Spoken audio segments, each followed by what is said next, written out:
Non, moi je suis coach.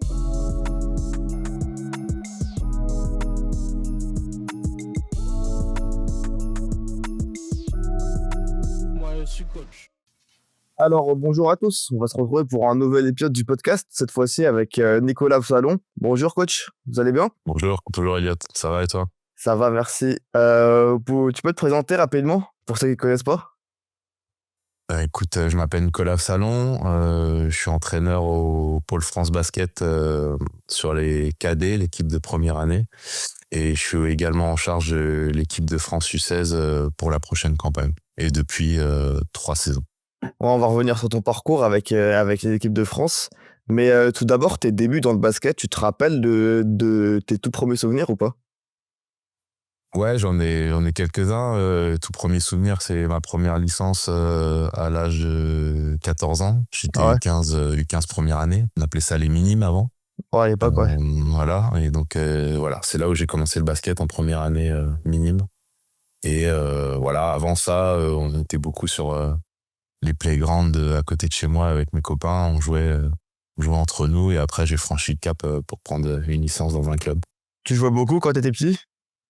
Ouais, on était très branchés sport avec mes Ouais. copains, donc il y avait du basket, mais il y avait aussi, moi j'ai commencé par faire du foot. Il y avait Ouais. du foot, enfin tous les sports qu'on pouvait essayer, on essayait. Et du coup, tu jouais à quel poste en club? En club, j'étais plutôt au début, quand j'étais en U15, j'étais plutôt en secteur intérieur, on va dire, Ouais. parce que j'étais grand pour mon équipe, et puis au fur et à mesure, c'est plutôt évolué sur un poste d'ailier. Et en tant que joueur, t'es allé jusqu'à quel niveau? Au Moi, maximum, au plus haut? j'ai joué jusqu'en National 3. Ouais. À quel club National pour ceux 3, qui savent pas? alors à l'Alliance de Dreux, Ouais. en Eure-et-Loir.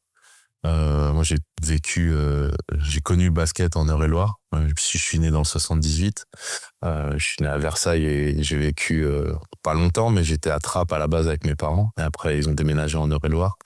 Et j'ai joué, mon premier club, c'était La Loupe. Et puis après, Chartres. Et Chartres, Barjouville. Et puis ensuite, Dreux. Du coup, c'est à quel moment que tu t'es orienté vers le coaching? Très, très tôt, en fait. Ouais. Dès ma deuxième année de basket. Parce qu'en fait, j'étais dans un petit club OK.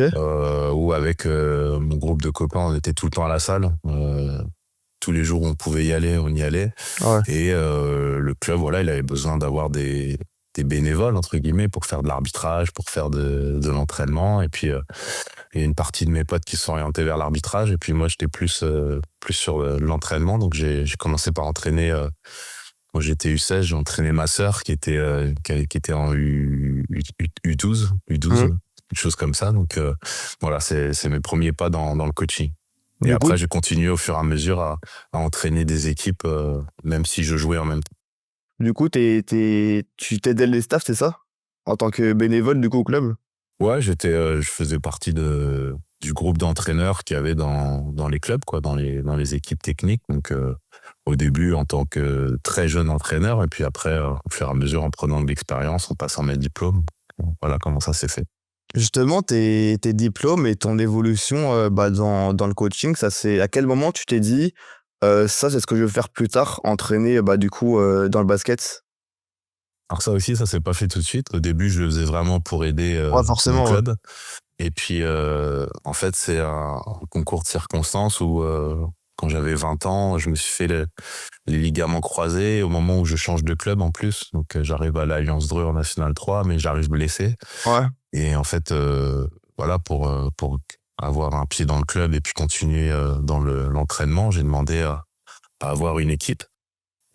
Et en fait, comme je suis arrivé tardivement dans le club, ils m'ont dit, un petit peu dépité pour moi, il Ouais. reste une équipe, l'équipe des Unimes filles. Voilà, ils n'étaient pas très emballés sur cette équipe parce qu'ils disaient qu'à l'époque, ils n'étaient pas très motivés, pas trop engagés. Voilà, donc moi, j'ai pris. Je me suis dit, bah, on va faire, on va voir. Et puis, en fait, c'est à ce moment-là où je me suis rendu compte de, voilà, de l'impact qu'on pouvait avoir en tant qu'entraîneur sur des jeunes filles en l'occurrence à ce moment-là, mais sur les jeunes en fait en général, sur les aspects basket, mais surtout sur les aspects humains. Ouais. transmettre des valeurs grâce à un sport. Voilà, ça, j'ai compris ça à ce moment-là. Et en fait, on est passé d'une équipe voilà, qui était pas trop regardée, qui donnait pas trop envie, et puis à un groupe de filles où voilà, il y avait une bonne ambiance, où on a réussi à avoir quelques résultats. Donc voilà, tout a changé en fait, et grâce au coaching, au relationnel avec les filles. Et là, je me suis dit, ouais, c'est vraiment intéressant d'aborder le coaching par ce biais-là, en fait. Et c'est à ce moment-là où je me suis dit, ouais, peut-être que en faire un métier, ça pourrait être intéressant. Justement, tu as dit, le côté aspect humain. Toi, en tant qu'entraîneur, qui entraîne, les jeunes, même encore aujourd'hui, c'est quelque chose que tu mets en avant? Ouais, beaucoup, beaucoup. C'est aussi important que le basket. Nous, on essaye à l'INSEP de former des futurs champions. Ouais, Mais c'est tout autant important d'avoir des bonnes personnes. Parce que eux, après, doivent voilà, montrer l'exemple, la jeunesse d'après, etc. Donc la transmission, c'est quelque chose d'important. Et donc, voilà, on est très vigilant là-dessus, sur les aspects humains, sur le comportement, sur les valeurs. Voilà, c'est des choses qui sont très importantes pour nous. Et pour moi, en justement, tout tu en as parlé, tout à l'heure, tes diplômes, tu les as passés tôt. C'était aussi un objectif pour toi d'avoir directement les meilleurs diplômes en étant plus jeune, comme ça tu peux évoluer directement dans ta carrière? En fait, je me suis vite rendu compte que ça prenait du temps quand Ouais, même. Donc, je me suis dit, voilà, pendant que je suis étudiant, passer le plus possible, faire des stages. C'est des stages d'une semaine. Bah, c'est plus ouais. facile quand on est étudiant et qu'on n'a pas cours que quand on est dans la vie active. Donc, je me suis dit, voilà, tant que je peux en passer, j'en passe. Et puis aussi, j'ai été très poussé, encouragé par mon club, mais aussi par mes formateurs. Moi, j'ai passé tous mes diplômes fédéraux en Ligue du Centre avec Nicolas Corbet, qui est actuellement directeur technique du Ligue du Centre Val-de-Loire. Et il m'encourageait à avancer, à continuer à passer mes diplômes. Il sentait que voilà, j'avais un potentiel. Donc, il m'a vraiment encouragé à aller là-dedans. Justement, toi, ton évolution en tant que coach, elle s'est transmise comment? Enfin, elle s'est faite comment? Ça s'est fait par beaucoup de rencontres. Ouais, Beaucoup de rencontres avec des joueurs, des joueuses, et aussi des entraîneurs. Donc voilà, j'ai un parcours voilà, qui est jonché de rencontres où voilà, j'ai toujours eu dans l'idée qu'on ne s'arrête jamais d'apprendre. Et en fait, essayer de prendre de chacun, pas copier, mais en tout cas essayer de ouais. prendre un petit peu de chacun et puis les mettre à ma sauce par rapport à mes convictions. Voilà, comment je vois là. En l'occurrence, là, c'est de la formation. On est dans la formation du joueur. Donc voilà, pour pouvoir voilà, être le meilleur possible dans mon travail. Dans tes diplômes, tu as aussi passé des diplômes d'analyse vidéo. Pourquoi tu t'es orienté vers la vidéo aussi, pardon? Alors, j'ai pas du tout passé de diplôme d'analyse vidéo parce qu'en fait, le diplôme d'analyse vidéo, c'est moi qui l'ai créé. Ah, Donc en excuse-nous. fait, Excuse-nous, on donc s'écrit les en fait, diplômes, hein. je je suis même pas diplômé Ah ouais? du diplôme que j'ai créé. En fait, non. Et du coup, ouais, donc moi j'ai commencé. C'est lié à mon parcours en fait. Ouais, Je suis arrivé à la fédération en 2006. Euh, alors pour t'expliquer un petit peu le parcours, un petit peu comment j'en suis arrivé à la ouais. Fédé, c'est que j'étais en STAPS à Orléans. J'ai fait une OK. licence STAPS à Orléans et à la fin de ma dernière année, il y a un dispositif qui s'est créé par le ministère des Sports à destination des licences STAPS. OK. Trouver des débouchés, ça s'appelait 1000 emplois STAPS, ça s'appelait ça. Et en fait, c'était des postes dans chaque fédération sportive où on pouvait avoir des missions de développement sur, sur ta discipline. Et donc, il y avait un poste ou deux qui était dédié à la Fédération française de basket. Donc, j'ai postulé pour ce poste-là et j'ai été pris en 2006. Donc, j'avais 22 ans à ce moment-là. Et donc, suite à mes entretiens, ma sélection, j'ai eu un entretien avec le directeur technique national de l'époque, qui s'appelait Jean-Pierre de Vincenzi. Et au départ, dans mon contrat, je devais travailler sur le développement du basket féminin, travailler sur l'historique du basket. OK. Voilà, quelques missions comme ça. Et j'arrive dans son bureau et une des premières questions qu'il me pose, il me dit « Tu sais utiliser un ordinateur ?» Donc moi je lui dis oui, enfin ça va, Ouais. je sais utiliser un ordinateur quoi. Et il me dit parce que là on a investi à la Fédé dans un logiciel d'analyse vidéo. pas beaucoup d'entraîneurs qui l'utilisent pour le moment. J'aimerais bien que voilà, on l'utilise, qu'on fasse des études sur le basket de haut niveau. Donc, si ils me disent que ça t'intéresse, je dis bah oui, moi je ferai ce qu'on me demande. De toute façon, c'est Ouais. déjà un plaisir, un honneur d'être pris pour travailler dans mon sport. Donc, j'ai commencé à utiliser un logiciel d'analyse vidéo qui s'appelait AIS à l'époque. Et je faisais des études sur les championnats d'Europe jeunes. Donc, Ok. je regardais tous les matchs de toutes les compétitions jeunes, de U16 à U20, garçons et filles.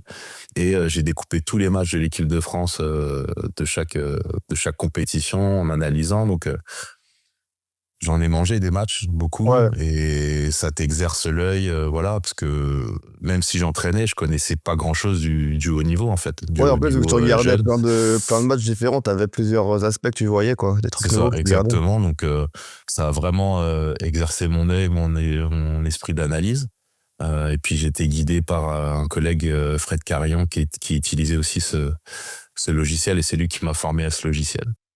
Et en fait, il était en même temps assistant vidéo de l'équipe de France A à l'époque, Ok. et aussi assistant de l'équipe de France U18. Et en 2008,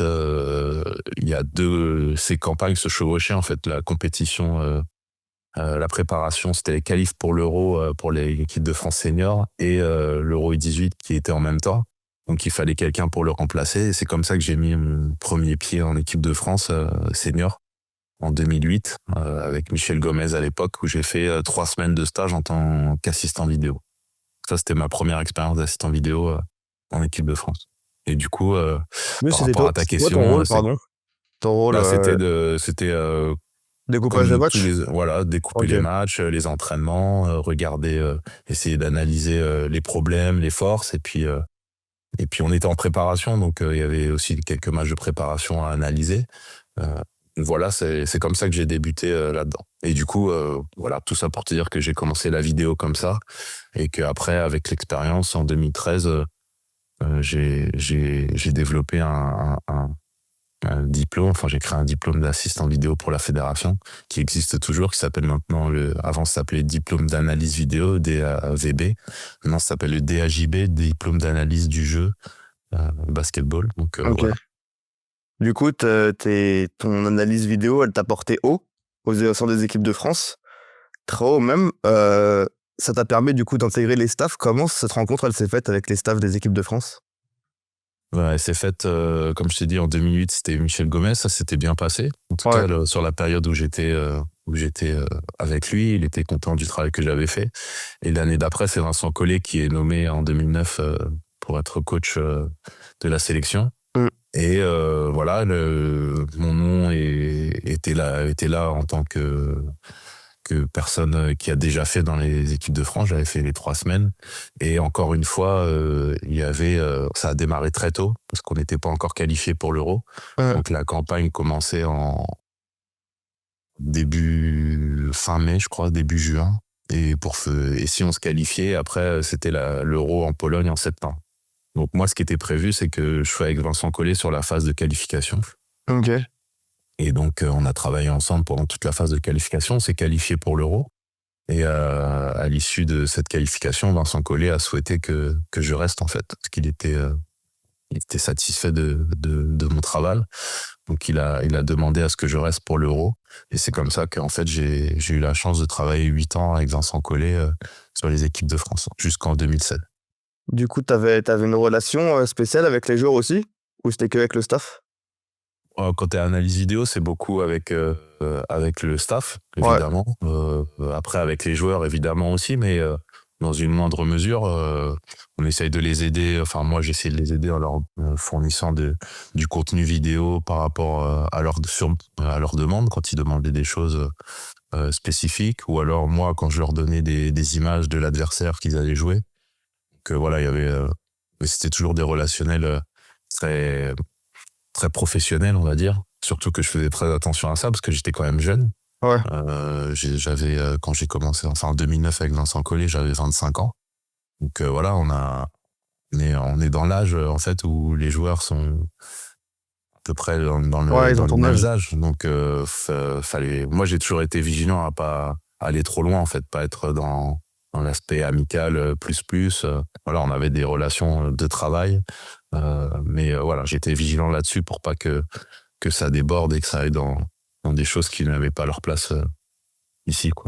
Du coup, tu as vécu au sein des staffs pendant les compétitions internationales, que ce soit les Euros, les Coupes du Monde, c'est des souvenirs que tu as gardés? Ouais, forcément, parce que j'ai fait alors, 2 ou 3, ouais, 3 championnats d'Europe, 2 coupes du monde, 2 jeux olympiques. Donc, Ouais. ça fait des sacrés souvenirs. Surtout qu'on a eu la première médaille d'or en 2013. Ouais, tu as le 2013, ouais. Ça, c'est un souvenir énorme. Même la première médaille d'argent en 2011 qui nous qualifie pour les JO, parce qu'on n'avait pas fait les JO de 2008. Donc, ça faisait longtemps que la France n'avait pas fait les JO. Pour aller à Londres en 2012. Donc, tout ça, c'est des souvenirs qui seront gravés à vie, de toute façon. L'atmosphère de ces compétitions, elle est forcément spéciale. Enfin, vous êtes en groupe, en cocon. C'est vraiment un truc à vivre. Ouais, c'est intense, c'est très Ouais, intense. Euh, Quand t'es analyse vidéo, tu dors pas beaucoup. Donc, ouais, forcément. voilà, c'est des journées qui démarrent à 7-8 heures du matin et puis qui se terminent à 3-4 heures. Donc, sur le coup, avec l'adrénaline, la compétition, tu ressens pas forcément cette fatigue physique. C'est plutôt le contre-coup, il a lieu après. Ah ouais. Mais sur le coup, ouais, tu t'es à fond dedans, quoi. Tu vis les choses à 2000%. Et ouais, c'est riche d'enseignement, parce que quand tu vois ce que tu dois analyser, voilà, tu as analysé les États-Unis, on m'avait posé la question une fois, mais comment tu fais pour dire aux joueurs comment arrêter Kevin Durant, ou Ah qu'est-ce ouais. que tu proposes, tu vois, donc ces choses-là. Donc c'est vrai que c'est intéressant, parce que tu travailles le travail tactique, le travail d'analyse technique de l'adversaire, c'est super intéressant, c'est super riche. Comment cette fin de collaboration, elle s'est faite avec le staff? C'est toi qui as décidé de partir pour évoluer en tant que coach? Ouais, Ou j'avais c'est comme ça que demandé ça se faisait? à l'issue enfin pendant la campagne des JO de Rio en Ouais. 2016, je ressentais de plus en plus l'envie voilà, de basculer sur le terrain à 100% et de transmettre, en fait. J'avais beaucoup appris aux côtés de Vincent Collet Ah forcément. pendant toutes ces années, et j'avais envie de transmettre, en fait, de revenir à ce que je faisais avant, mais dans une optique plus haut niveau. Donc j'avais demandé au DTN de l'époque, à Patrick Bisley, en tout cas, je lui avais donné mon avis et mon envie de basculer sur le terrain avec les jeunes. Euh, il m'avait dit, je me rappelle, il m'avait répondu, c'est une bonne idée. Par contre, il faut que tu me trouves un remplaçant. Il m'a dit, si tu me trouves un remplaçant, OK. Et comme je t'ai dit, en 2013, création du diplôme d'assistant vidéo. Moi, je veux partir en 2016-2017. Donc, j'ai 4 promos d'assistants vidéo qui sont passés. Donc, des remplaçants, il y avait ce qu'il fallait, Ah, en t'en fait. avais quoi. Donc, voilà. Donc, ça a été au final Brian George, qui est encore actuellement, qui est même passé assistant cette année d'ailleurs, Ouais. que je salue, qui faisait partie je crois que la deuxième promo, peut-être, d'assistant vidéo, OK. qui avait fini avec de très bons résultats et qui était très motivé. Et puis j'avais confiance en lui, donc je savais qu'il allait faire du bon boulot. Donc voilà, ça s'est fait comme ça. Moi, j'avais trouvé le remplaçant qu'on m'avait demandé, et puis après, Patrick Bisset m'avait nommé au Pôle France en tant qu'assistant sur l'équipe cadet en 2017. Justement, du coup, t'as évolué après avec les autres équipes de France. T'as ressenti une différence? Enfin, comment cette différence, elle se fait entre les équipes de France jeunes? Bah, c'est déjà dans le rôle, parce que j'étais plus assistant vidéo quand je suis Ouais. passé chez les jeunes. J'étais assistant coach. Ouais. Donc il y a déjà cette différence de rôle où là, tu es beaucoup plus sur le terrain. Tu es sur le terrain, t'es force de proposition technique, tactique, le relationnel avec les joueurs, comme on en a parlé tout à l'heure, il est plus important. Ouais, Il surtout, y a ouais. plus d'échanges, plus de discussions avec les joueurs. Et c'est le relationnel qui est différent du coach principal. Donc voilà, il y a des choses intéressantes à mettre en avant sur le job d'assistant coach. Et puis après, c'est aussi dans les temps de préparation qui sont un peu plus courts en Ah jeunes, ouais. qui sont plus courts en jeunes. Les conditions qui changent, mais bon, ça c'est normal, j'ai envie de te dire. T'es plus dans des beaux hôtels, t'es plus dans des salles de 15 000, de 15 Ouais, 000 mais dans des personnes. gymnases plutôt. Voilà, donc, mais ça m'a jamais dérangé, en fait. Des fois, j'avais eu la question, mais ça doit te faire un choc de passer de DA, Ouais. des conditions de vie DA avec les jeunes, mais en fait, ça a jamais été un objectif pour moi. Ça a jamais été quelque chose où voilà, je me suis jamais réconforté là-dedans, en fait. Tout comme, entre guillemets, le prestige, parce que c'est plus médiatisé, c'est quelque chose qui est plus important, mais c'est pas là où je trouvais ma motivation, ça restait un travail, en fait. Ça a toujours Ouais. été mon job avant tout. Euh, Quand on me souvent dit quelle chance d'avoir fait les Jeux Olympiques, etc. et tout. En fait, les Jeux Olympiques, c'est génial quand tu les regardes à la Ouais. télé, en fait. C'était un Ouais, mais moment quand tu les exceptionnel. vis, quand tu travailles, Mais c'est différent. quand t'es dans ton job d'assistant vidéo, voilà, ça reste le taf, que tu sois au JO, que tu sois à la Coupe d'Europe, Ouais. Coupe du Monde. C'est le même travail. Les journées, elles passent à 2000 à l'heure. Et tu profites pas, en fait. T'es pas en train de profiter des Jeux Olympiques comme tu serais devant ta télé ou en tant que Ouais. spectateur, comme on a la chance d'avoir à Paris cette année. Donc voilà, c'est vraiment. C'est toujours pris comme ça, en fait. C'est pas le prestige, le luxe d'être dans ces conditions-là. Ça, c'est pas quelque chose qui m'a attiré ou qui me faisait rester, en fait. J'avais d'autres motivations que ça. Justement, cette motivation principale, c'était surtout d'accompagner et de former les joueurs. Ouais, c'est toujours quelque chose qui est ancré en moi, d'essayer de développer les joueurs, de les faire avancer. Je suis très sensible aux histoires, au parcours Ouais. des personnes, en fait, et parfois, et souvent même, dans la société en plus actuelle où on sait que c'est pas toujours facile. Voilà, il faut préparer ces jeunes hommes, en fait. C'est pas des joueurs, en fait, d'abord, c'est des jeunes hommes à vivre. En fait, c'est les préparer au terrain, en fait. On prépare pas le terrain pour eux, on les Ouais. prépare au terrain, en fait. Donc Ok, j'aime je bien vois ce que cette tu veux dire. expression. Et voilà, c'est tout ce travail-là qui est intense, prenant, parce que voilà, t'as beau avoir 12 joueurs, t'as 12 personnalités différentes, t'as 12 approches différentes du basket et de la vie. Mm. Et donc, il faut réussir à comprendre tout le monde, communiquer avec tout le monde, essayer de les faire avancer dans un même objectif qui est souvent lointain, mais pas si lointain que ça, qui est d'être professionnel.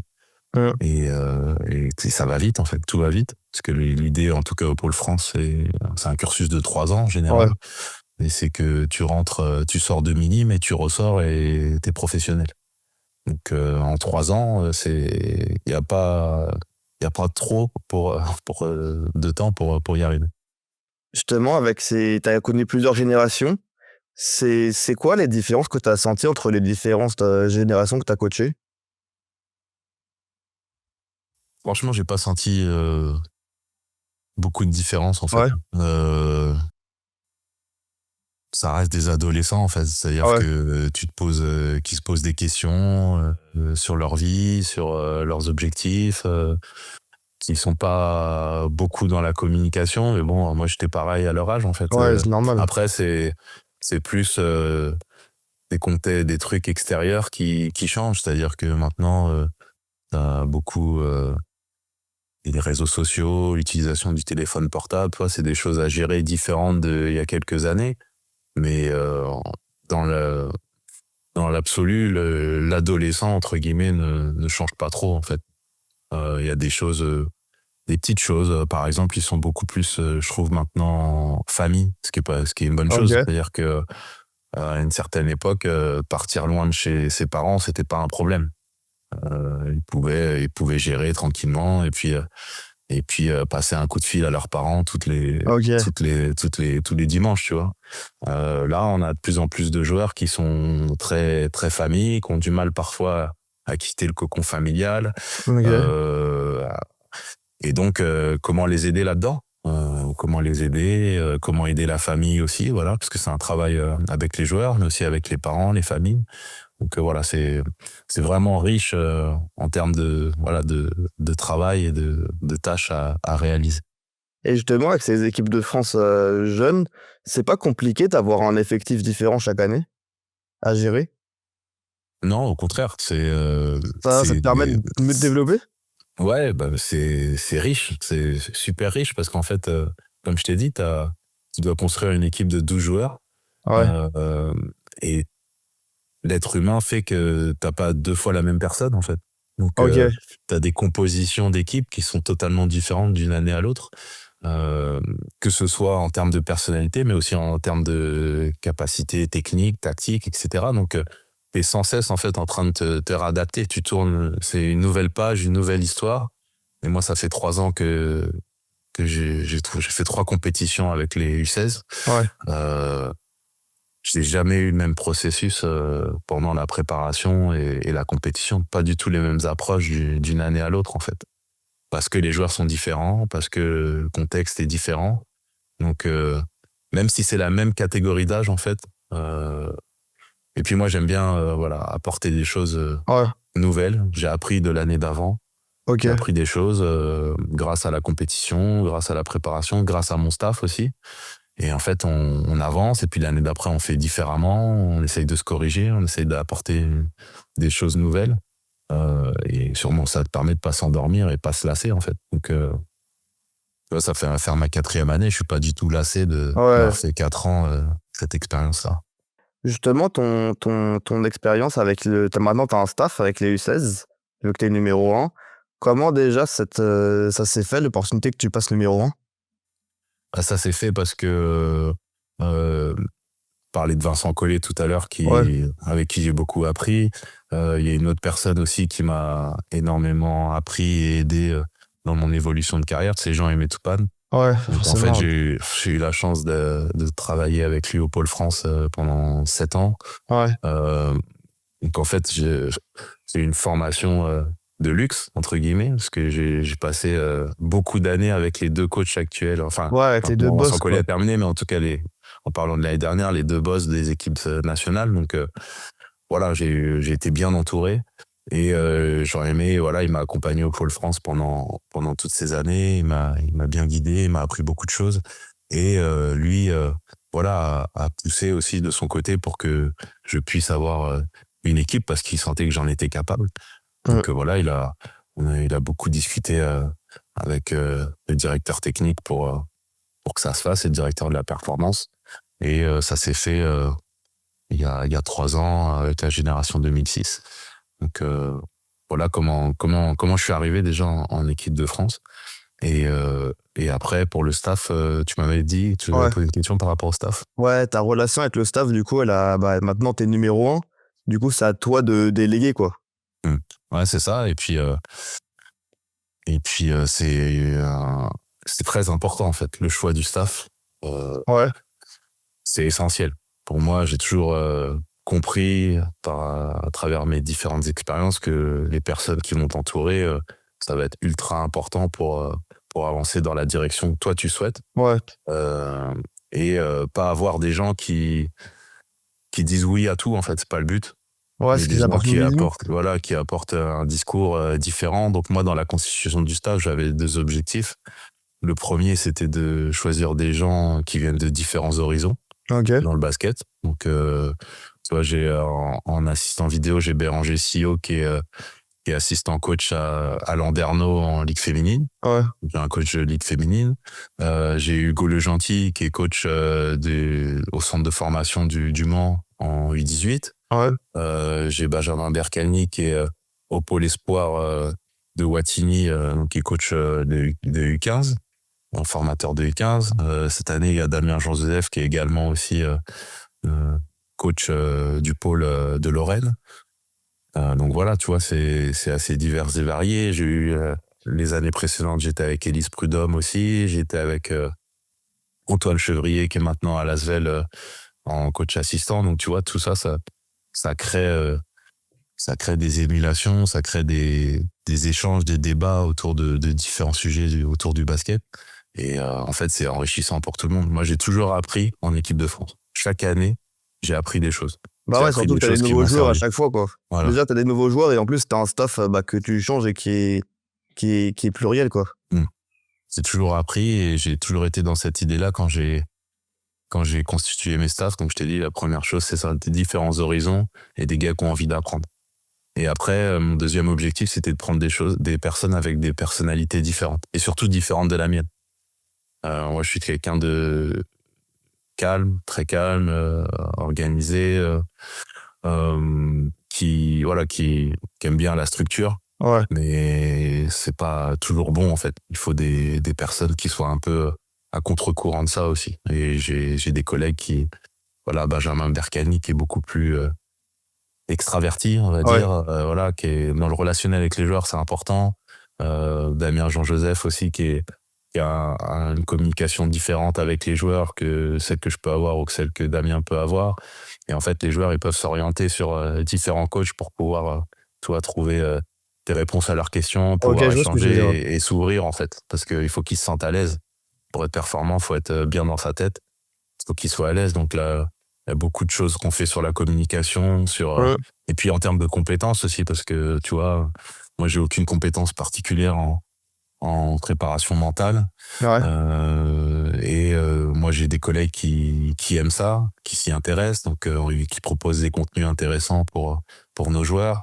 Donc voilà, ça, c'était important que c'est des gens autour de moi qui aient une personnalité différente et des compétences que je n'ai pas aussi. Justement, t'as eu des résultats avec le U16 jusqu'à avoir le titre en 2024. C'est ta récompense, c'est ça? C'est le titre de cette année? Ouais, je dirais pas, une récompense dans le sens où, ouais, c'est un aboutissement. Pour un aboutissement? On veut toujours y aller pour gagner. Euh, mais tu vois, ça y est, on est en 2025. Ouais. C'est du passé. Là. 2024, on a fait le travail, on a fait ce qu'il fallait, c'est super. Mais l'idée, c'est de reproduire les performances et d'essayer de le faire avec différentes équipes. Mais l'objectif vraiment dans tout ça, c'est de faire comprendre aux joueurs que l'équipe de France, c'est une expérience extraordinaire. Du coup, C'est surtout. extraordinaire et leur donner envie de revenir, en fait.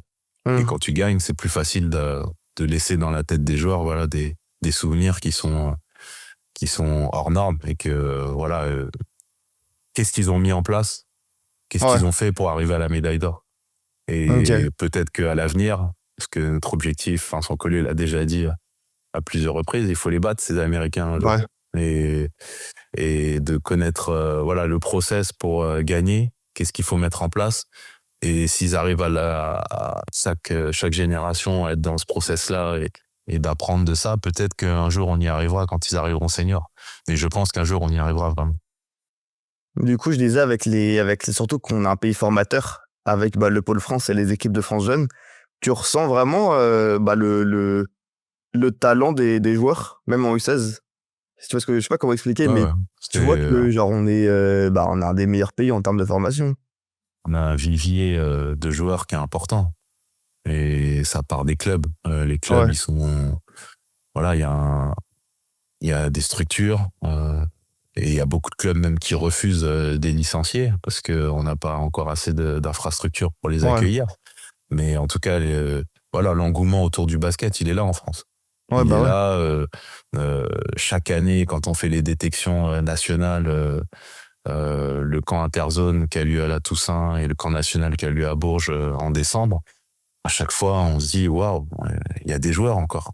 Chaque année, il y a des joueurs. Et chaque année, il y a de quoi faire une équipe au Pôle France avec du talent, avec du potentiel.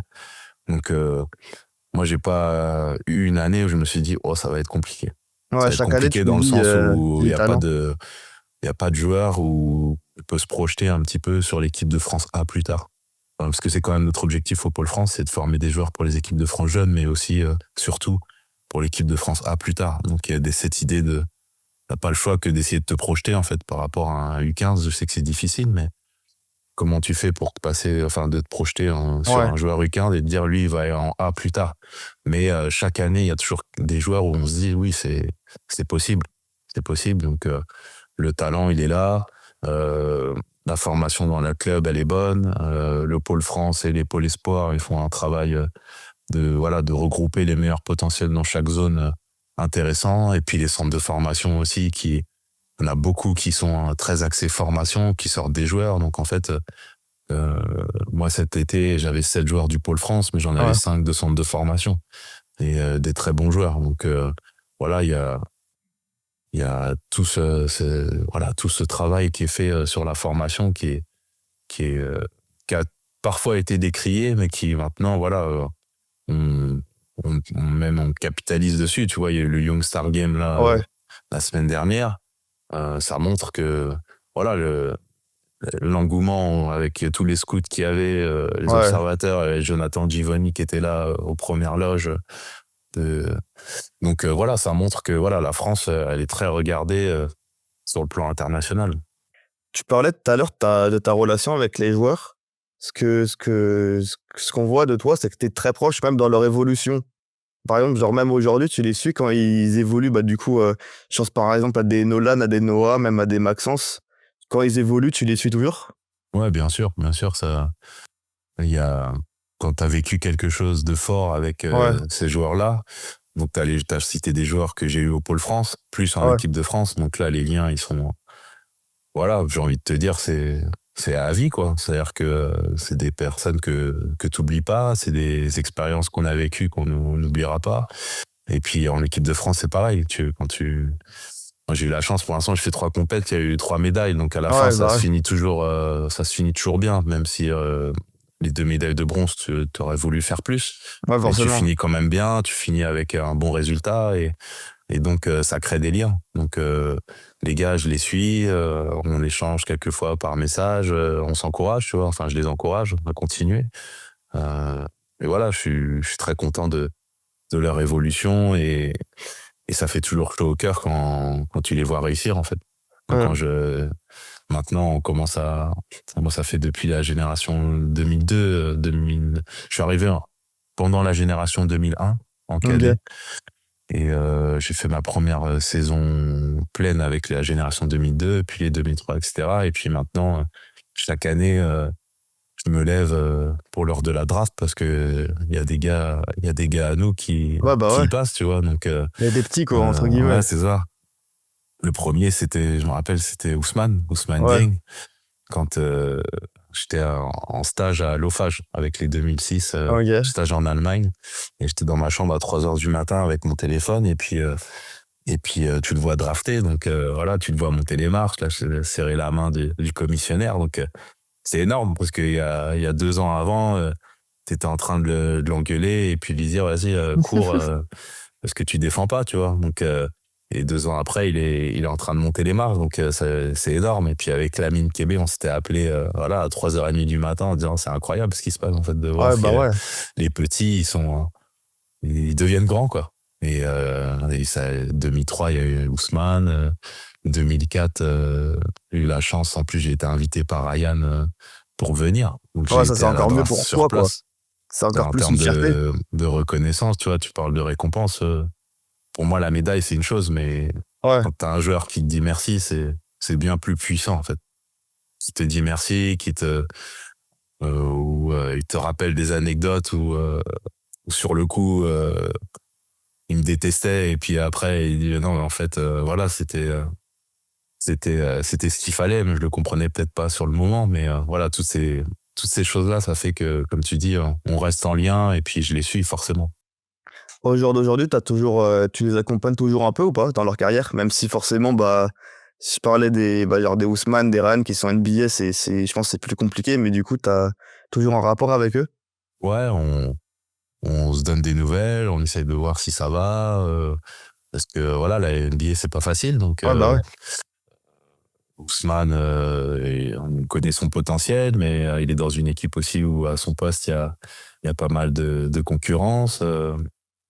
Ryan, il entame sa 2e année, il a montré des bonnes choses.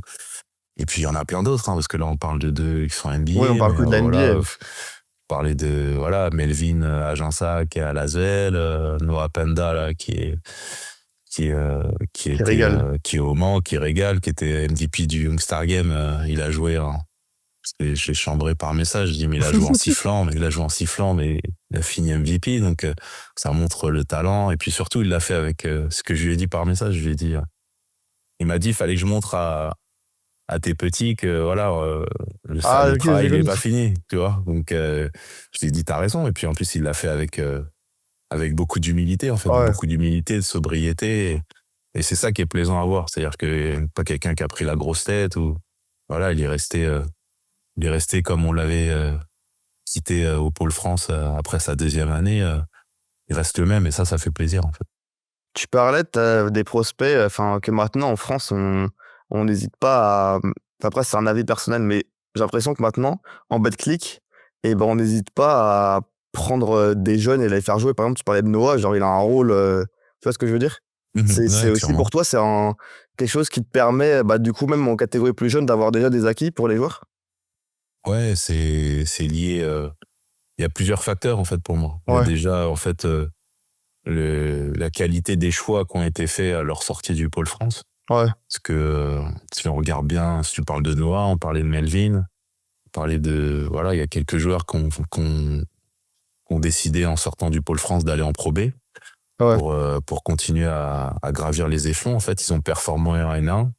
La suite logique, c'est la Pro B. Et puis, ces joueurs-là qui ont performé en Pro B la saison suivante sont partis en Betclic après. Donc, et puis, ils continuent à performer. Donc, ils n'ont pas brûlé les étapes. C'est non, important, ouais, c'est je step by pense. step.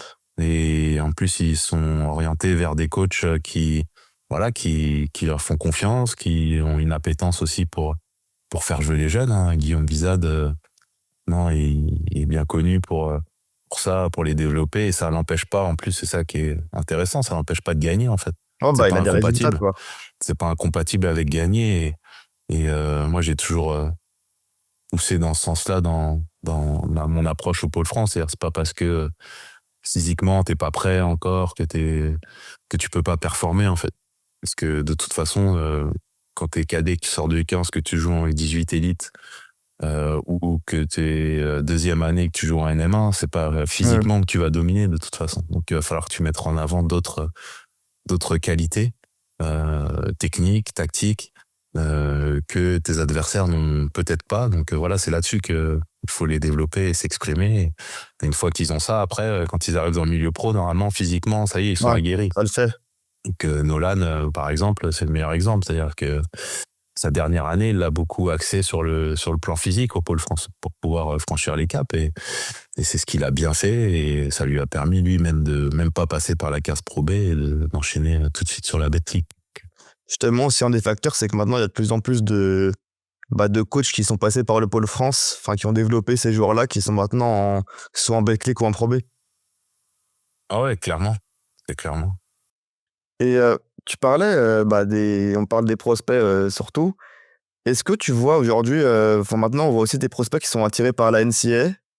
C'est quelque chose qu'au Pôle France, vous pas vous escompterez, mais que vous devez prendre en compte? Oui, il faut le prendre en compte. Et puis, il faut essayer de comprendre les joueurs Ouais, par rapport à ça. Euh, Moi, je trouve que la NCAA, ça peut être intéressant pour les joueurs qui ont envie de continuer leurs études, en fait. ouais, T'as une carrière, voilà, tu sais que c'est court. Est-ce que tu vas réussir à faire assez d'argent dans ta carrière par rapport à ton niveau pour pouvoir prétendre voilà, peut-être un peu plus tranquille sur la suite de ta vie, ou alors il va falloir que tu cravaches encore. Donc, avoir un diplôme solide et puis parler l'anglais, ça peut être une opportunité. Après, dans l'optique du haut niveau, les objectifs que beaucoup de joueurs ont, NBA, Euroleague, Betclic, je pense pas que ce soit la meilleure destination ouais, pour nos joueurs. Euh, Parce que là-bas, tu te noies un petit peu dans la masse. Et les Américains, c'est plutôt les Américains d'abord, hein. Ils n'ont pas voté Trump pour rien, hein, c'est Américains d'abord. Donc, quand tu y vas, ça met du temps avant qu'on te fasse confiance. Et mmh, peut-être qu'il va falloir attendre beaucoup d'années avant que tu puisses prendre les rênes de ton équipe. Et tu seras toujours pas professionnel parce que ça reste pas un milieu professionnel. Donc, voilà, gagner en expérience. Parce que tu veux être pro, bah, si tu veux être pro, faut être pro le plus tôt possible. Donc, tu vois, se différencier un Maxime Reynaud qui était brillant scolairement ici et qui a passé des hauts diplômes où il était, où ça, l'orientation, elle s'entend totalement. Il peut passer ses diplômes, je sais plus dans quoi, mais en tout cas, je sais que c'est des trucs dans les hautes sphères, plus allier le basket, ça, c'est très intéressant. Mais après, si t'as pas cet objectif de voilà d'avoir un bagage scolaire plus Ouais. plus, euh, non, parce qu'il y a des joueurs que les derniers en date qui ont essayé, je vais pas citer de nom, mais ils sont revenus et ils sont revenus pas dans un bon état, que ce soit psychologique ou physique. Donc nous, au Pôle France, on est plutôt à les orienter dans le milieu professionnel Oui. français, qui fait de plus en plus ses preuves, parce que là, j'ai vu des articles sur la Pro B, par exemple, qui est peut-être le championnat de deuxième division le meilleur d'Europe. Beaucoup d'observateurs qui disent ça. Ça m'est confirmé par mon ami Lamine Kébé, qui est actuellement à Orléans, et qui me dit que voilà, chaque match, toutes les semaines, voilà, que ce soit tu joues le premier ou tu joues le dernier, ça va être un match qui va être compliqué. Donc, Ouais. voilà, le niveau, il est relevé. Au jour d'aujourd'hui, on est en 2025. Toi, à titre personnel, c'est quoi tes objectifs principaux? Bah, tu vois, c'est une bonne question, parce que quand j'ai été nommé cadre technique en 2008, je suis passé professeur de sport pour être conseiller technique. Ouais. J'ai eu un entretien avec l'adjoint au DTN, qui m'avait demandé mes objectifs de carrière. Donc ça, c'était en Ok. 2008. Et en Ok. 2008, je lui ai dit, moi, je veux être... tu me rappelles, il avait écrit au feutre noir sur sa feuille. Je me vois encore dans son bureau où il est en train de l'écrire. Et je lui ai dit, moi, je veux être entraîneur au Pôle France Ouais. et je veux être entraîneur des équipes de France jeunes. C'est ce que j'avais dit en 2008. Tu Ok. vois, on est en 2024. Donc T'as réussi. là, je suis dans les objectifs que je m'étais fixés en 2008. Maintenant, voilà, j'ai pas envie de m'arrêter là, j'ai envie de continuer. Donc là, pour l'instant, je profite parce que ça fait 3 ans que je suis coach principal Ouais. au Pôle France, 3 ans que je suis coach principal en équipe de France U16. Et voilà, j'ai envie de continuer à former des joueurs, à gagner des titres et des médailles en équipe de France, donc ça, que ce soit en U16 ou en autre catégorie, mais en tout cas, l'équipe de France, ça m'attire toujours. J'ai toujours envie d'évoluer dans ce milieu-là.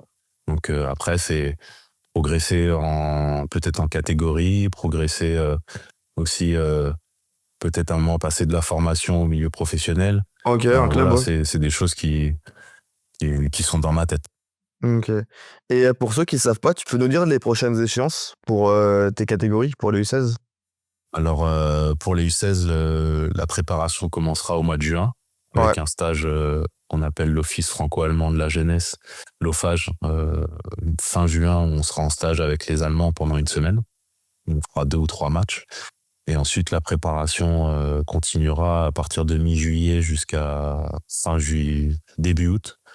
Et après, l'Euro commencera du 9 au 17, si je dis pas de bêtises. Ok. Du coup, l'objectif, c'est de encore gagner. Oui, ce sera toujours gagné. Je connais pas une équipe, même celle qui va finir dernière de l'Euro, elle vient jamais pour dire on va être 5e, tu vois. On veut Ouais. tous jouer pour gagner. Donc le dire, c'est une chose, mais après, c'est quels moyens on va mettre en place pour pouvoir y arriver. C'est ça le plus important, c'est ce qu'on essaye de travailler avec les joueurs et le staff sur la préparation, de mettre en place les moyens, se donner les moyens de réussir. Et pour ça, on passe toujours par une phase d'analyse des forces en présence. Parce que, comme je t'ai dit, hein, chaque génération est différente. Ouais. On verra sur le premier stage. Moi, quand j'arrive, je sais pas où ça va aller encore. Ouais. Donc, sur le premier stage, ça me permet de voir un petit peu quelle va être l'identité forte de cette équipe pour pouvoir appuyer dessus et puis travailler cette identité et puis l'emmener au meilleur résultat possible. Juste avant de conclure cet épisode, t'auras un œil pour la draft? Comme d'hab? J'aurais quoi, pardon? T'auras un œil sur la draft? Ah oui, bien sûr, surtout que dans les projections, on a 2 anciens du Pôle France. Donc, Ouais. il y a Nolan Traoré qui est prévu haut, et puis Noah Essengue qui est prévu aussi au premier tour. Donc, je vais regarder ça encore avec attention. Et puis, je suis déjà leur évolution sur cette saison pour savoir où ça va aller mener. Donc, Ouais. mais pour l'instant, on est très, très contents, très fiers de ce qu'ils font. Donc, qu'ils continuent comme ça. Et puis, je leur souhaite le meilleur pour le mois de juin. Et ben, on va conclure cet épisode sur ça. Merci Merci. Nicolas Absalon. Bah, merci à toi. Merci pour l'invitation. C'est normal, merci. Non, moi je suis coach.